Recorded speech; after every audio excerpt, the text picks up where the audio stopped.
Pighetti. Il y avait une chambre, elle était totalement noire, insonorisée.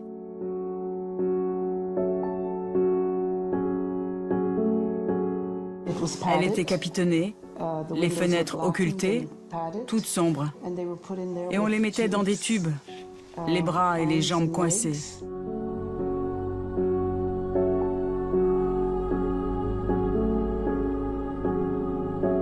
Quelqu'un apportait parfois de la nourriture.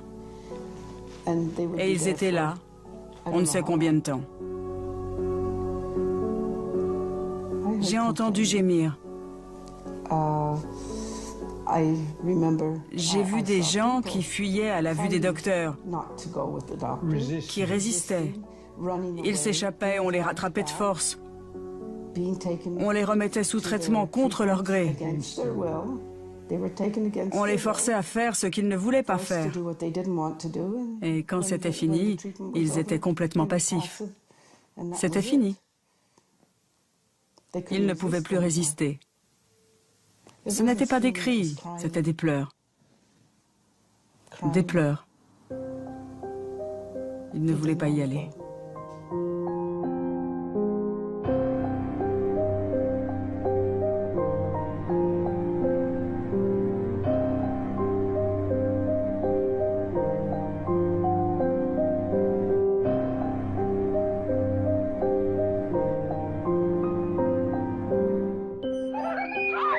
C'était à la fin des années 50. Des années où l'on pense que les guerres sont finies et où l'on rêve d'un monde où les enfants sont voués à un quotidien sans violence. Gina Blasbalg est alors adolescente. La vie ne l'a pas gâtée. Au décès de son père, sa mère l'a placée dans un orphelinat. À l'âge de 16 ans, on l'hospitalise à l'Allan Memorial, le département psychiatrique de l'université McGill à Montréal. Elle souffre d'une hépatite aiguë qui la rend dépressive. Gina pense qu'on va la soigner, mais elle tombe dans les filets d'un programme top secret de la CIA américaine. Nom de code, MK Ultra. Sous le prétexte d'études sur le cerveau humain, des dizaines de milliers de cobayes non volontaires comme Gina vont devenir de véritables rats de laboratoire. Le plus terrible, c'est qu'on les obligeait. Les médecins les forçaient. Ils leur disaient « Mais vous ne voulez pas aller mieux? On est là pour ça. » Et bien sûr, les patients ne pouvaient qu'y croire. Bien sûr qu'ils voulaient aller mieux. Ils voulaient rentrer chez eux, mais ce n'est pas du tout ce qui s'est passé. MK Ultra, c'est un programme qui a secoué l'Amérique jusqu'à la présidence. The United States of America offers a sincere apology. Financé par la CIA, des médecins ou des scientifiques traquent les indigents, les noirs ou les déshérités. Ils les repèrent dans les prisons, les hôpitaux, les casernes ou même les orphelinats. Et ils tentent, à leur insu, d'en faire des robots humains. But de la manœuvre, effacer la mémoire, trouver un moyen de faire avouer un ennemi. Fabriquer une machine humaine prête à tuer contre son gré. Gina Blasbalg sera l'un de ces rats de laboratoire. Le docteur m'a dit qu'il voulait effacer ma mémoire en me mettant dans un état de sommeil pendant 1 mois. Que je n'aurais plus du tout de mémoire ou de pensée et qu'il pourrait alors travailler sur mon cerveau car il n'en resterait plus rien. J'étais Comme un zombie. Elle était vide de tout. On me donnait des produits qu'on m'injectait et j'avais plein de convulsions. Mon corps ne m'appartenait plus, ma langue pendait, mes yeux roulaient. J'ai été témoin de tout ça. Et je les suppliais, « S'il vous plaît, qu'est-ce que vous faites? Donnez-moi un antidote. » Et on me répondait, « Non, on ne peut rien vous donner, parce qu'il faut qu'on voit combien de temps ça dure. » Gina va être séquestrée pendant plusieurs périodes au sein de l'établissement psychiatrique. Entre 2 séjours, elle rencontre Ralph. C'est lui qui réussira à l'extirper de l'institution. Mais Gina est hantée par les souvenirs. J'allais parfois dans la chambre à côté de la mienne. Et là, Il n'y avait que des corps immobilisés. Ils étaient enfermés dans des tubes, les bras et les jambes pris dans des tubes. Et ils avaient des écouteurs sur la tête. Ils se débattaient sur leur lit et le son ne cessait jamais, jamais. Et puis on les déliait et on envoyait alors des séries d'électrochocs. On appelle ça la soumission psychique. Et ils avaient les écouteurs, les enregistrements en boucle. Un enregistrement sans fin, avec des ordres répétitifs, hurlés à différentes intensités. Ça leur rentrait dans les oreilles et leur remontait au cerveau. Et ça ne cessait jamais. Le jour, la nuit, sans arrêt. Le but ultime de tout ça, c'était le lavage de cerveau. La manipulation mentale et le lavage de cerveau. Comment cela a-t-il été possible? Fin de la Seconde Guerre mondiale. À la suite de l'offensive des troupes alliées et soviétiques, le Troisième Reich est en déroute. Le monde découvre alors avec stupeur l'ampleur des horreurs perpétrées dans les camps de concentration. Les nazis ont notamment mené des expériences sur des milliers de prisonniers. On les irradie, on les torture, on leur inocule des virus ou on les dépèce vivants. L'Amérique se veut alors le détenteur de la bonne conscience des peuples. Elle impose rapidement la tenue des fameux procès de Nuremberg, qui visent à juger les dignitaires allemands pour les crimes de guerre et crimes contre l'humanité. Lors du procès des médecins, fin 1946, 20 docteurs et 3 officiels nazis passent en jugement.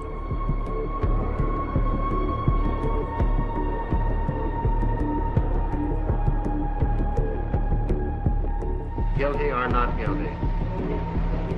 Nicht schuldig. 5 des accusés sont acquittés. 7 sont condamnés à mort et les autres à des peines de prison. À l'occasion de ce procès, l'Amérique rédige le Code de Nuremberg. Le contenu en est exemplaire. Celui-ci détermine l'éthique qui doit prévaloir lors des expérimentations pratiquées sur l'être humain. Mais en parallèle, les Américains convoitent les scientifiques et les médecins allemands et les exfiltrent vers les États-Unis. Juste après la guerre, on s'est retrouvé avec un grand nombre de scientifiques allemands qui officiaient dans tous les domaines. Bombardement, énergie, missiles, cinéma, médecine. Et les Français, les Anglais, les Russes et les Américains voulaient tous mettre la main dessus, les ramener chez eux et qu'ils travaillent pour eux. Le problème qu'avaient les Américains, c'est qu'un grand nombre de ces soldats étaient répertoriés comme criminels de guerre. Le département d'État ne voulait donc pas leur donner de visa et ils ne pouvaient pas aller en Amérique. Toute une série de programmes ont été alors mis sur pied. Dont le plus célèbre, c'est le projet Paperclip. Et les archives montrent bien que des centaines de scientifiques allemands ont été exfiltrés grâce à ces programmes et passés au travers des mailles du département d'État. Forts de cette matière grise, les Américains puisent dans les connaissances des Allemands et lancent des expériences à tout va, notamment dans des pays qu'elle pense tenir sous sa coupe. C'est ainsi que de 1946 à 1948 au Guatemala, elle inocule des virus comme la syphilis à des centaines de soldats, prostituées, détenus et même des gosses. Bilan 83 morts. Pour cet acte, l'Amérique sera condamnée. Sur le territoire américain, on s'en prend aux démunis, ceux qui n'oseront jamais se plaindre. En 1946 et pendant 7 ans, des dizaines d'enfants malades mentaux sont ainsi nourris de céréales radioactives dans une école du Massachusetts.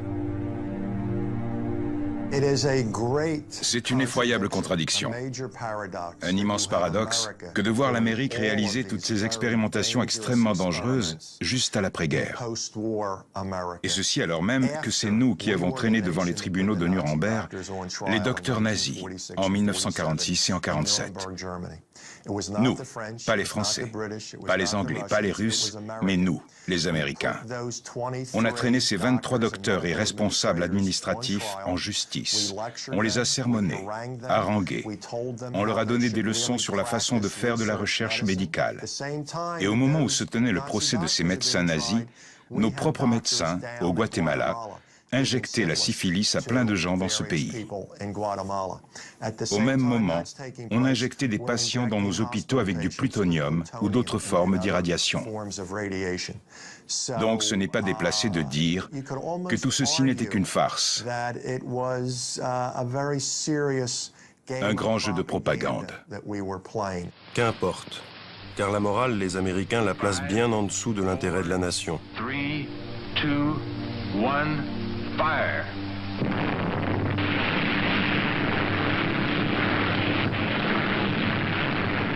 Et au sortir de la guerre, la priorité absolue, c'est le nucléaire. À la manette, l'armée US.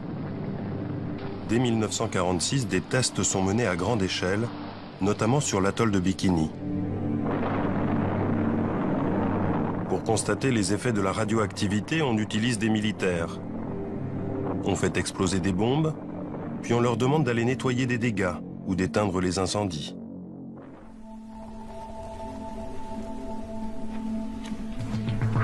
Lincoln Groves fut l'un des 250 000 à 500 000 soldats irradiés lors de ses essais nucléaires. Il avait alors 22 ans. Ça, c'est l'USS Newark. C'était le bateau sur lequel je me trouvais, l'ATR-40. Et ce qu'il y a de plus stupide dans tout ça, c'est qu'on était supposé nettoyer les effets des irradiations et on utilisait de l'eau qui avait elle-même été irradiée. C'est tout ce qu'on avait, cette eau irradiée.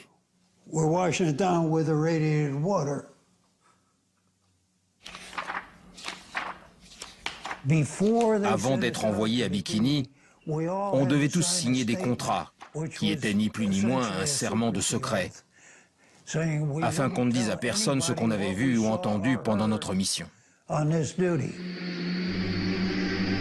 Les soldats sont des cobayes parfaits.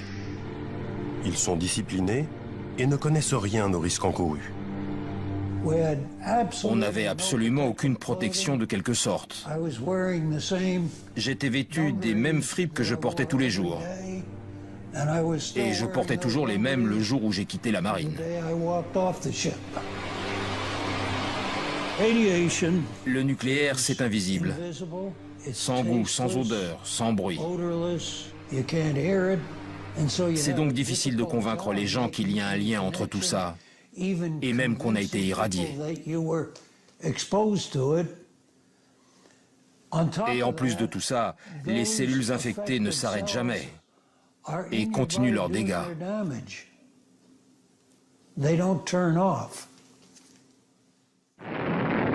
Suite à son expérience sur l'atoll de Bikini, Lincoln sera hospitalisé à plus d'une reprise.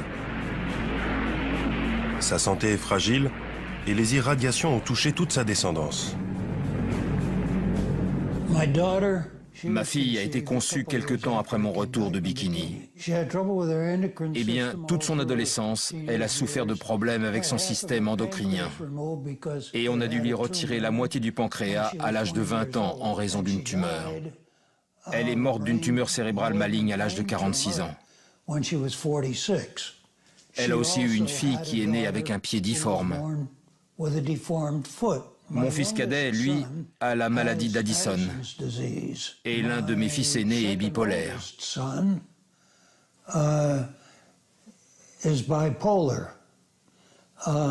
ne vous paraît pas beaucoup pour une seule famille? De son côté, la CIA ne reste pas les bras croisés. Sous couvert de la guerre froide, elle s'en prend à des villes entières. En 1950, un bateau de guerre déverse à coups d'aérosol une maladie nosocomiale sur la baie de San Francisco. 11 personnes seront hospitalisées, dont une décédera de pneumonie. Il ne s'agit pas de fiction. Toutes ces expériences ont été révélées par des documents aujourd'hui déclassifiés. La CIA veut aller plus loin encore. Ce qui l'intéresse, c'est la manipulation mentale. Elle veut lancer des études à grande échelle. Mais pour cela, il faut de l'argent. En 1951, la guerre de Corée va servir d'excuse idéale. On accuse les Coréens et ses alliés chinois d'avoir réussi à retourner des prisonniers de guerre américains grâce à des techniques de lavage de cerveau éprouvées. Il faut donc rattraper le retard. La CIA obtient ses crédits et lance les projets Artichoke, Bluebird. Puis en avril 1953, MK Ultra. À la tête du programme, Sidney Gottlieb. C'est l'homme de la situation. Il est psychiatre, mais aussi spécialiste des armes chimiques. On le surnommera le sorcier noir. Du début des années 1950 jusqu'au début des années 1970, le gouvernement fédéral, à travers l'armée de terre, de l'air, de la marine et de la CIA, a réalisé toute une batterie d'expérimentations. Ça impliquait de donner du LSD à des citoyens qui ne savaient pas qu'ils en prenaient, mettre des gens dans des chambres capitonnées sans aucun repère, des expériences sur l'hypnose, les irradiations, les armes biologiques et chimiques. La machine à broyer est en marche. La CIA et l'armée sont tellement aveuglées par leur objectif qu'elles iront jusqu'à propulser des bactéries cachées dans des ampoules électriques au cœur de New York, dans le métro, en 1966. On veut calculer la vitesse de propagation en cas de guerre virale. Ici encore, il ne s'agit pas de fiction. Les documents sur cette expérience ont été déclassifiés. Ces mêmes documents révèlent aussi que la CIA cherchait à fabriquer des espions programmables à distance. Dans les documents de la CIA, on retrouve toutes ces expérimentations qui visent à créer ces super espions. Ça consiste à créer une nouvelle personnalité sur un cobaye et de lui donner une mission comme tuer quelqu'un, voler des documents ou infiltrer des réseaux. Et quand la mission est terminée, on le reprogramme et le sujet ne se souvient plus de rien. L'agence américaine s'intéresse particulièrement au LSD. Dans les années 50, cette drogue n'est pas illégale. La CIA recrute d'ailleurs des volontaires prêts à se faire des tripes aux frais des services secrets. Certains vont défrayer la chronique, comme Ken Kesey. C'est un auteur à succès qui pense que les drogues permettent de stimuler la créativité. Il teste donc le LSD, dans le cadre d'expérimentations officielles. Il sortira de cette expérience en état second. Pour la petite histoire, il se met alors à la rédaction d'un best-seller qui deviendra un film culte. Vol au-dessus d'un nid de coucou.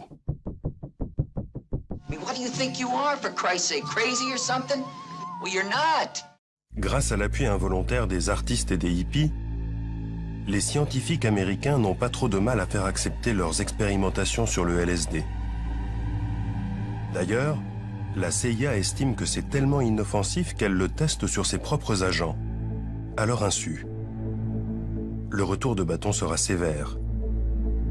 Certains en deviendront paranoïaques, comme l'un de leurs biochimistes, Frank Olson.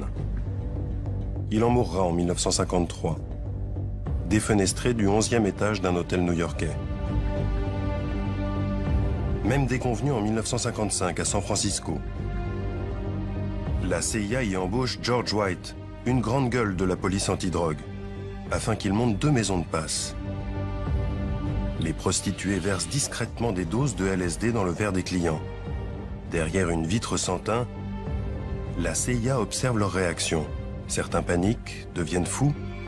L'un d'entre eux commettra un braquage en état second et partira en prison. Si vous prenez ça de façon volontaire, que vous vous dites que ça va être agréable et que vous êtes entouré, ça se passe plutôt bien. Mais si vous êtes incarcéré dans une prison ou en interrogatoire et que vous commencez à halluciner sans savoir que vous êtes sous LSD, vous avez de grandes chances de faire un mauvais trip. Les bad trips, les scientifiques vont tenter de montrer qu'ils n'ont rien de dramatique. Lors de cette expérience, filmée en 1955, on demande à un artiste de boire une dose de LSD. 12 o'clock and we're ready to start this experiment. How did it taste? It had no taste. How did it look? Colorless. Now, would you tell me your name, please? William Millark. Puis il lui faut dessiner les traits d'un être humain, avant que les premiers effets ne se fassent ressentir. We have the advantage of an artist who is able to draw a sketch and... On le soumet alors à une batterie de tests. Quelques heures plus tard, l'artiste doit dessiner à nouveau un portrait. mais il n'y parvient plus. Et peu à peu, sous l'œil du psychiatre, il tombe dans une forme de schizophrénie. Now you're getting emotional again. Now look at the picture now. Look at the picture. Look at it. And just concentrate on the eyebrows. That's where you were. Bill, suppose you take a look at these two pictures and compare them.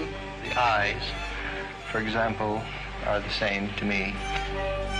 Ces images de propagande donnent la sensation que chaque expérience est encadrée et sans trop de dommages. La réalité est moins présentable.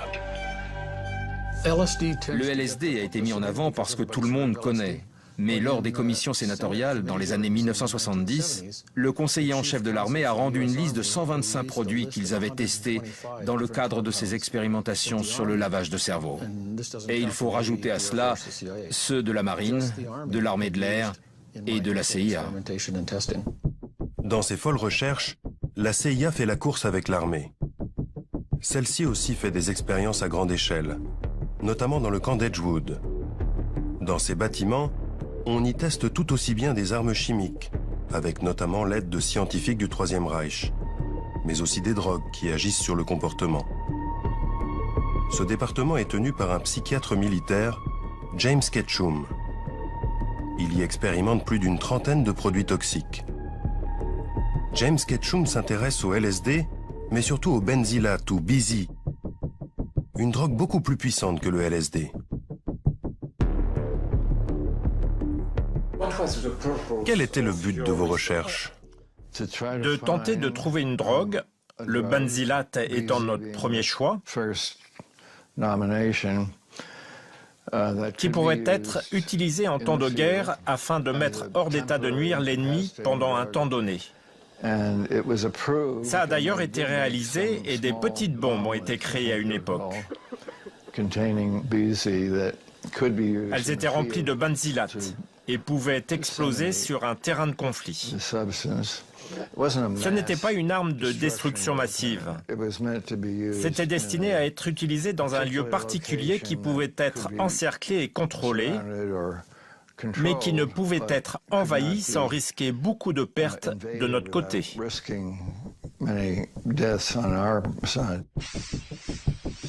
Pour ces expériences, James Ketchum puise dans les troupes. Pas moins de 7000 soldats serviront de cobayes pour les laboratoires d'Edgewood. James Ketchum dit qu'ils étaient tous volontaires. Mais plusieurs dizaines d'entre eux sont aujourd'hui encore en procès contre l'armée en raison d'effets secondaires qu'ils attribuent à ces drogues. Mis en examen, le psychiatre militaire s'étonne de ces accusations. Mais non, ce n'était pas de la torture. Ça ne pouvait pas l'être.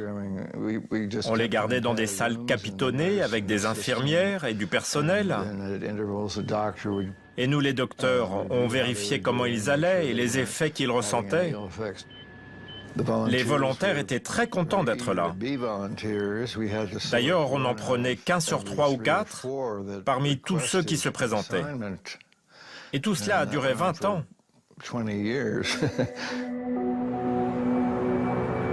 À New York, nous avons retrouvé l'un des militaires qui a participé aux expérimentations de James Ketchum.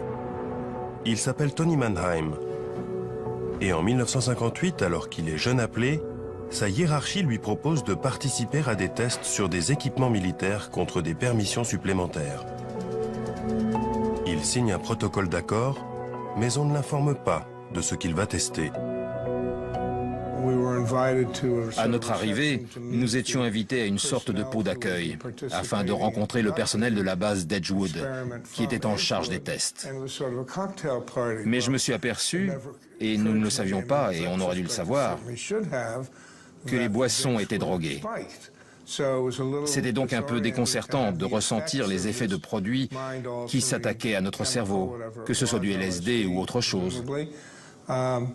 Le but de tout ça était de nous faire rentrer dans un état de paranoïa et de désorientation.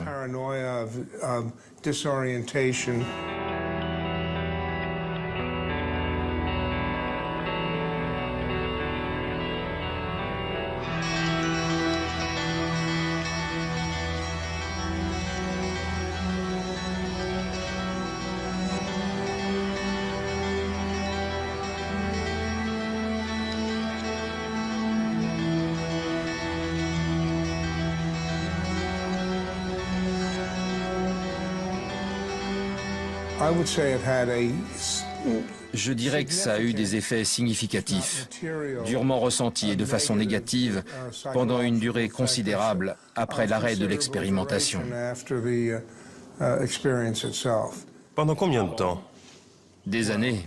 Je dirais des mois et des années plutôt que des jours et des semaines.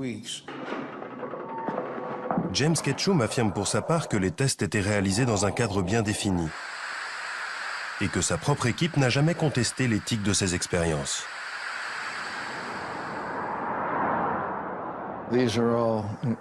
Ils étaient tous éduqués dans les meilleures universités comme celle de Yale, Columbia, Stanford et bien d'autres. Ils préféraient faire de la recherche pendant leurs 2 ans de service. Ils se retrouvaient donc en poste à l'arsenal d'Edgewood et dans tout ce qu'on a pu faire, sauf une fois, ils étaient tous d'accord pour faire les mêmes expérimentations que celles que je faisais et que je leur demandais de faire. James Ketchum se protège en invoquant le soutien de ses pairs. C'est plus inquiétant que rassurant. Et il ne peut ignorer que pendant qu'il expérimente ces drogues sur des milliers de soldats, l'armée s'intéresse à bien d'autres produits plus destructeurs encore. Des produits qu'elle hésite à tester sur ses propres troupes. Et ces substances sont tellement puissantes qu'on ne peut les employer que dans un lieu discret, clos et protégé. Cette forteresse, ce sera les prisons. C'est Allen Hornblum qui va dénoncer le système. À l'époque, il travaille à la pénitentiaire et prend un poste à la prison de Holmesburg en Pennsylvanie. Je suis entré dans la prison de Holmesburg et j'ai été frappé de voir des dizaines de détenus torse nu, le corps couvert de bandages et de pansements. Et je n'arrivais pas à croire que j'allais travailler dans un milieu d'une telle violence. Tous les prisonniers semblaient s'être battus au couteau lors d'une émeute, comme s'il y avait eu une guerre entre gangs. Et le lendemain, de retour au centre de détention, j'ai demandé aux autres gardiens ce qui s'était passé et si cette prison était vraiment dangereuse.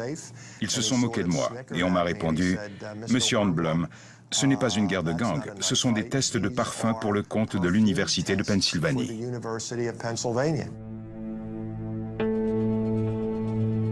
À Holmesburg, mais aussi dans une vingtaine d'autres centres pénitentiaires à travers le pays, la CIA ou l'armée transforme les détenus en rats de laboratoire.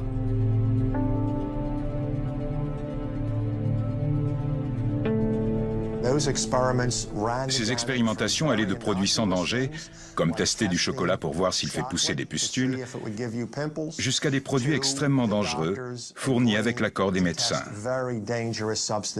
Les détenus étaient injectés sans le savoir avec des substances irradiées, soumis à des expérimentations pour les produits chimiques de l'entreprise Dell, et c'est le seul endroit au monde que je connaisse où des humains ont été enduits de dioxine sur la figure et sur le dos. De 1963 jusqu'au début des années 70, l'armée testait une multitude d'armes chimiques de guerre. La prison d'Holmesburg, de 1951 à 1974, a été sans doute le plus grand laboratoire d'expérimentation humaine en Amérique. Les 1400 détenus de la prison sont des proies dociles. Ils sont pauvres, peu éduqués. Pour $1 par jour, ils sont prêts à n'importe quoi. C'est ce que sera payé Youssef pour participer à 3 séries d'expérimentation. Incarcéré en 1961 pour vente de marijuana, il pense tester des produits inoffensifs. Il y avait 2 sortes de tests pour produits minceurs. L'un consistait à boire une sorte de milkshake. Il fallait aller aux toilettes et prendre du lait tous les jours, avec des œufs, le tout avec 6 pilules. Et ça 3 fois par jour. Dès la première prise, j'ai senti que j'explosais sous l'effet de gaz qui remontait. Et quand je suis allé aux toilettes, mon rectum s'est retourné comme une poche. Comme s'il y avait un stock d'hémorroïdes empilé. Je suis donc allé voir le médecin et il m'a dit « Mon Dieu, c'est épouvantable ». Je lui ai demandé des médicaments ou autre chose et il m'a répondu « Non, c'est une opération qu'il vous faut ».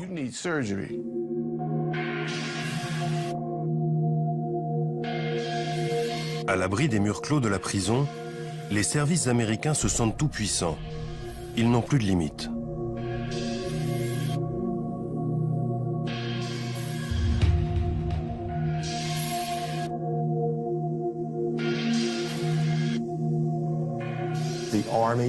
L'armée a amené 3 conteneurs en fer. Ils étaient capitonnés à l'intérieur et ils les ont placés entre les ailes G et H du bâtiment et ils ont commencé à administrer des doses très fortes d'atropine, de scopolamine, de benzylate et d'autres psychotropes. Des détenus pensaient qu'ils étaient suffisamment costauds pour aller dans les conteneurs et en ressortir sur leurs 2 pieds. Mais ils en sont sortis comme des bêtes sauvages. Ils étaient violents.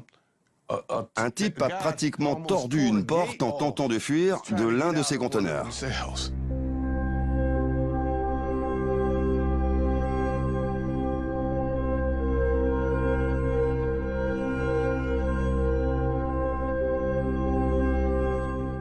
Les gens ressortaient de ces expérimentations avec des déficiences mentales, surtout avec leurs produits, comme le LSD ou leurs hallucinogènes que la CIA ou le Pentagone ont mis dans nos organismes pendant qu'on était dans nos cellules capitonnées. Ils nous les ont injectés, ils nous les ont mélangés à notre nourriture, ils nous les ont fait avaler sous forme de pilules. Et qu'est-ce qu'il nous reste? Des déficiences mentales, de la folie. Youssef ressort de la prison avec l'organisme dévasté. Les médecins l'ont classé comme partiellement invalide.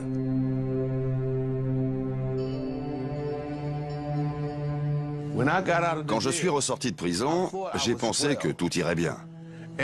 Et soudain, tout ce que j'ai testé est ressorti, et notamment les boursouflures dues au premier test.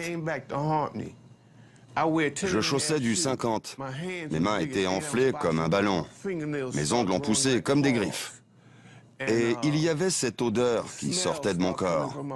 Une odeur de cadavre.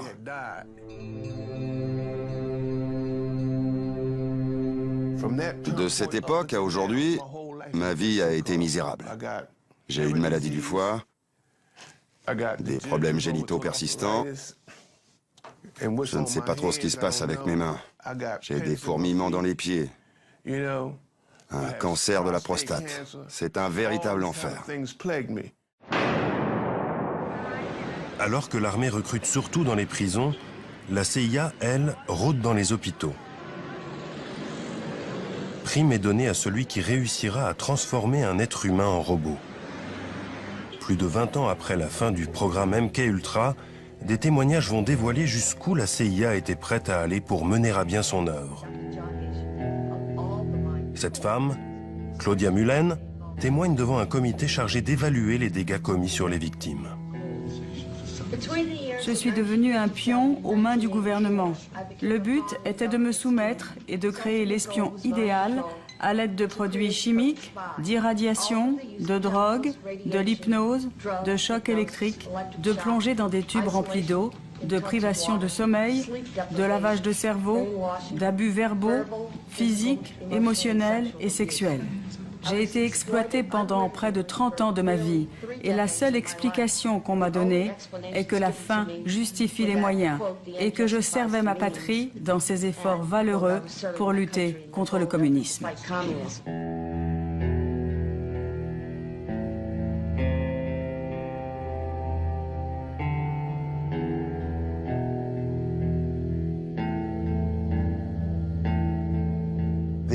Ces populations vulnérables étaient utilisées comme des rats de laboratoire. Ils en abusaient. Ils leur injectaient ce qu'ils voulaient. Ils ont dépassé toutes les limites. Et plein de choses ici en Amérique n'auraient jamais dû être possibles. Et si cela avait été commis sous l'Allemagne nazie, on aurait mis tout ça dans l'acte d'accusation. On l'aurait mis au compte des coupables. Mais ça n'a pas eu lieu là-bas, c'est arrivé ici.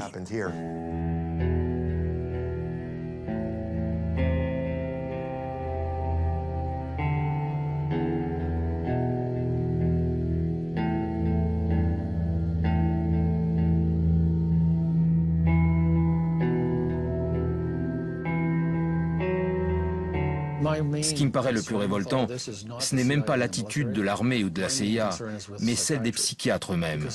Parce que les psychiatres, les scientifiques et les chirurgiens participaient à tout ça. Et la CIA n'aurait pas pu faire ça sans leur participation. Et la raison pour laquelle tout ceci est resté dans l'ombre, c'est que les instances les plus hautes de la psychiatrie étaient au courant et ont tout fait pour que ça ne se sache pas. Il ne s'agissait pas de quelques psychiatres ici ou là, mais des têtes pensantes de la psychiatrie. Et dans cette course à l'horreur, un homme sort du lot, Ewen Cameron. C'est un psychiatre écossais de haut vol qui sera président de la vénérable Association mondiale de psychiatrie. Il a d'ailleurs réalisé l'expertise de certains des médecins allemands jugés lors du procès de Nuremberg. Ewen Cameron est recruté par la CIA en 1957. Il se sent alors investi d'une forme de pouvoir absolu. Tous les patients avaient peur de lui. On ne voulait pas avoir affaire à lui. C'était un type bizarre. Il représentait la souffrance.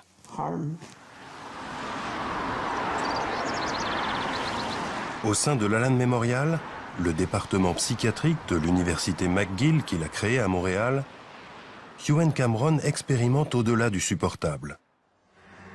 Ces cobayes sont enfermés dans des chambres noires capitonnées. La réputation du prestigieux psychiatre sert d'appât pour recruter ses futures victimes. Il y avait une petite fille de 13 ans qui paraissait normale. Et la seule raison pour laquelle elle était là, c'était parce qu'elle se sentait nerveuse à l'idée de passer un examen. Les médecins ont estimé qu'elle devait voir le docteur Cameron afin qu'il l'aide. Ils l'ont hospitalisée et c'est la dernière fois que je l'ai vue. Il y avait un garçon aussi. Il ne disait plus rien. Il restait toute la journée contre le mur et regardait ses pieds. D'autres se plaignaient de maux de tête effroyables et continuels. Ils ne savaient plus qui ils étaient, où ils étaient et ce qu'ils faisaient ici. Les cobayes sont placés dans des comas artificiels qui durent jusqu'à plusieurs semaines et soumis à des doses massives d'électrochocs, tandis qu'un enregistrement diffuse en boucle des injonctions. Drogue, hypnose, privation de sommeil, tout est tenté.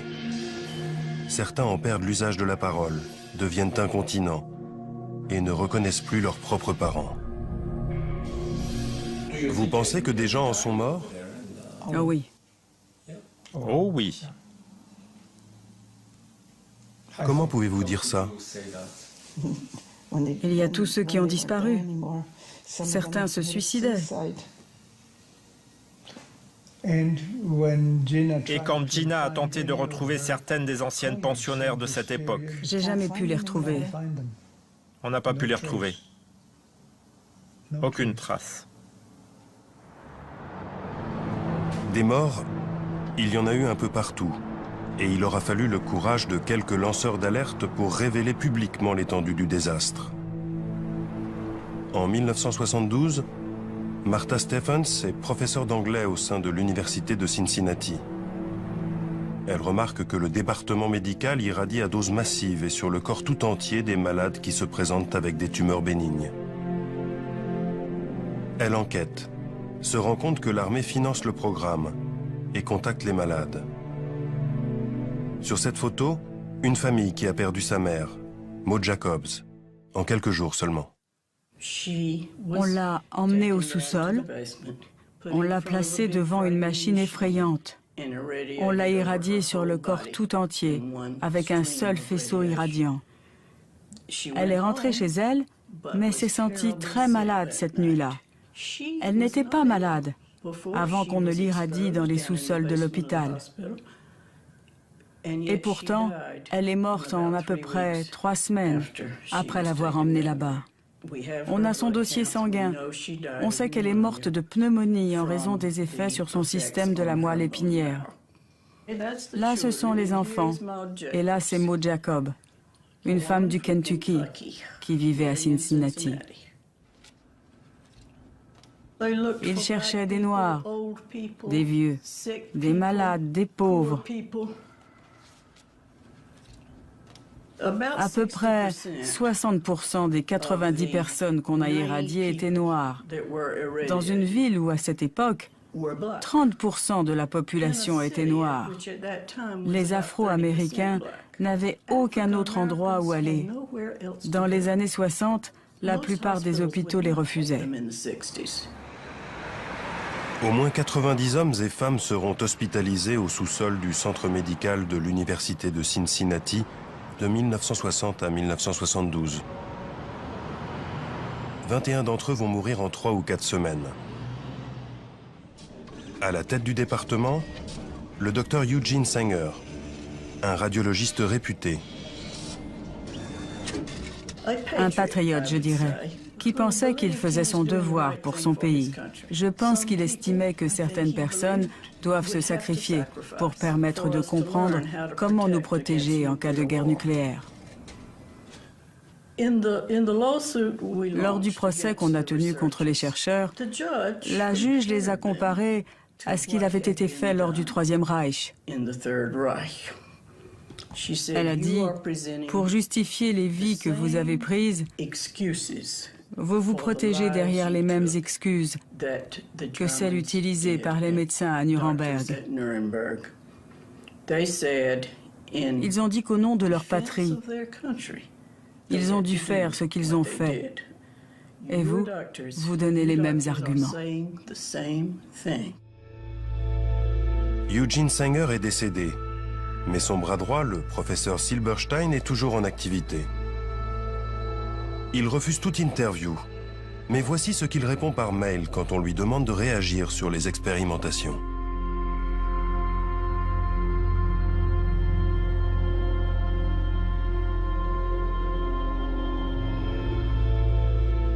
Un déni étrange quand on sait que l'université de Cincinnati a été condamnée à payer 5 millions de dollars de dommages et intérêts aux familles.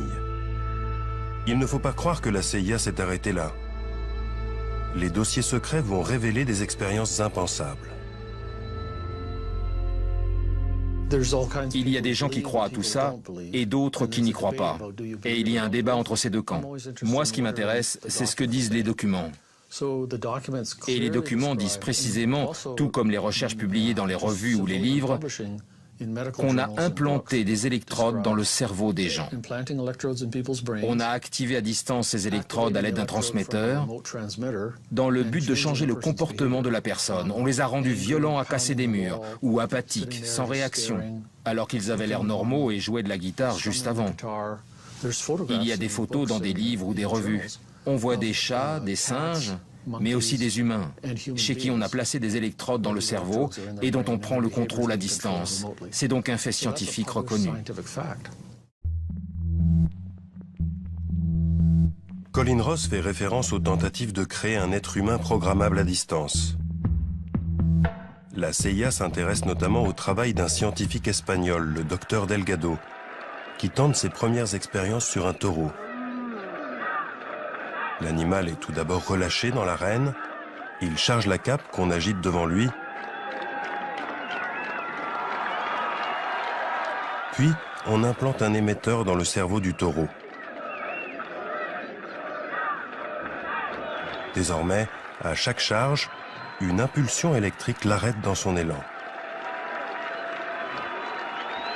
Des documents déclassifiés montrent que des systèmes plus sophistiqués ont été utilisés dans le cerveau d'êtres humains, comme cette fillette. Tout d'abord souriante, elle va verser dans des crises de violence une fois l'émetteur activé.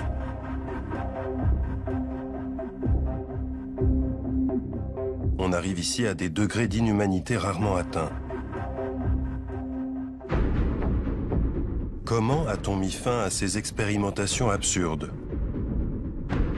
Les choses vont s'accélérer au début des années 70. En 1972, le scandale du Watergate sème la panique au sein de la CIA. Elle sait qu'elle a bafoué tous les codes éthiques et son directeur, Richard Helms, n'a pas informé le président de ce qui se tramait dans ses laboratoires.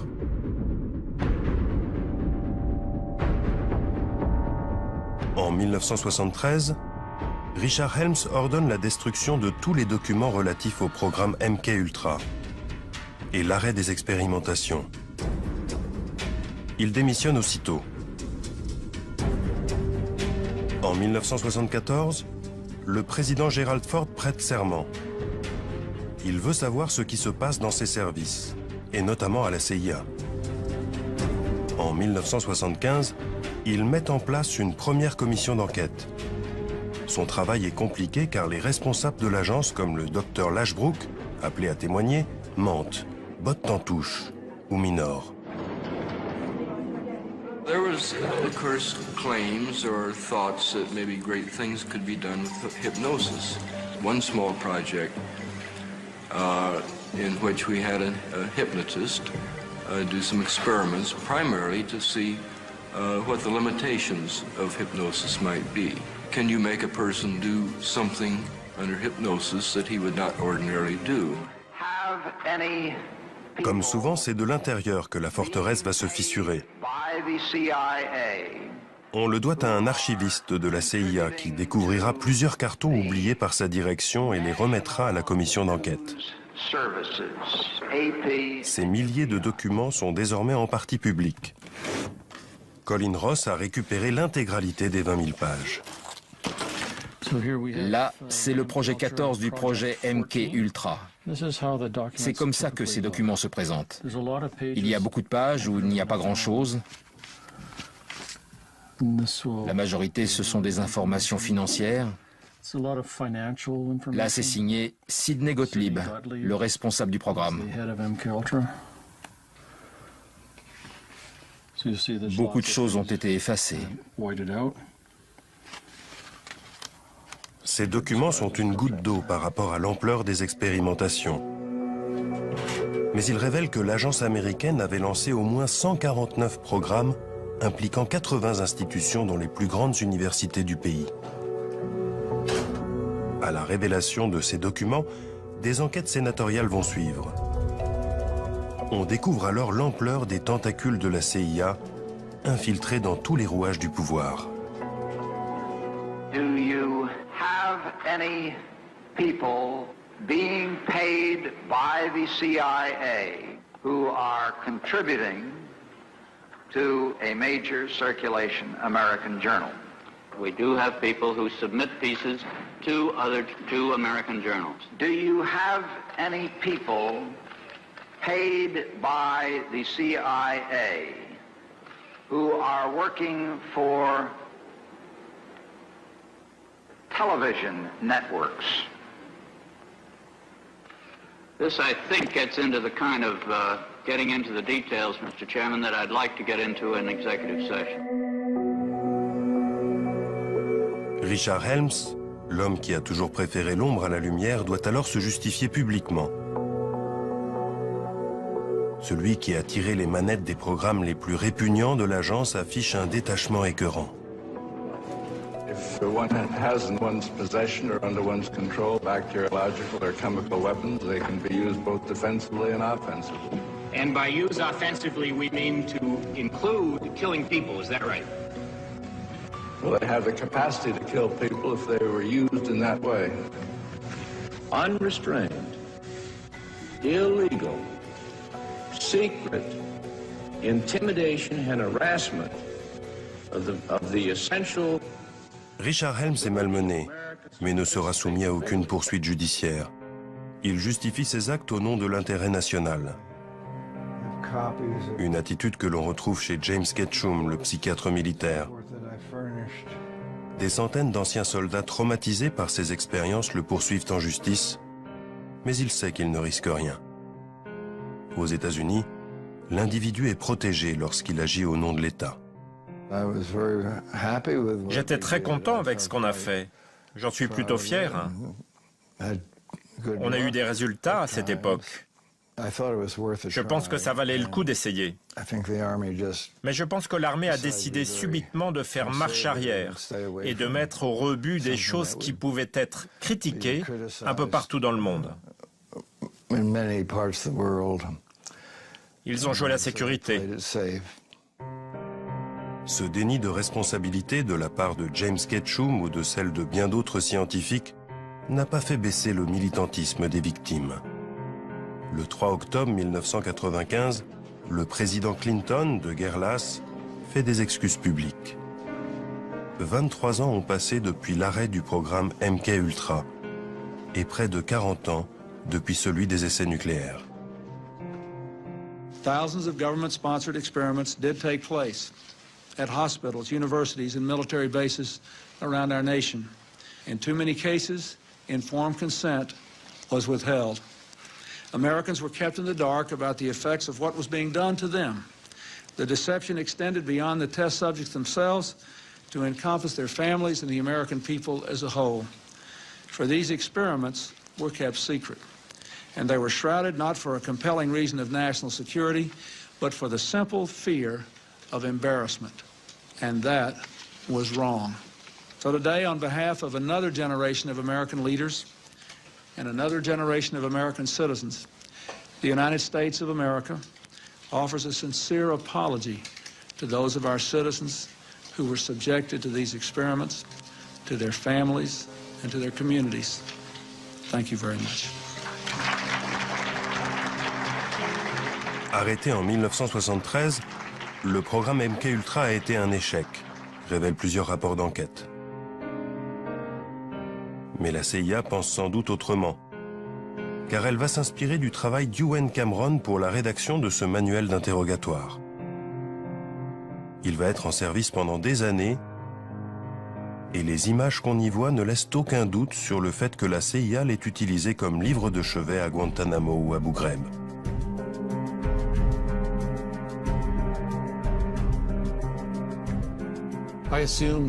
Je suis sûr qu'aujourd'hui encore, les techniques de lavage de cerveau sont utilisées par tous les services secrets du monde, et sans doute aussi par les terroristes. Pourquoi je crois ça?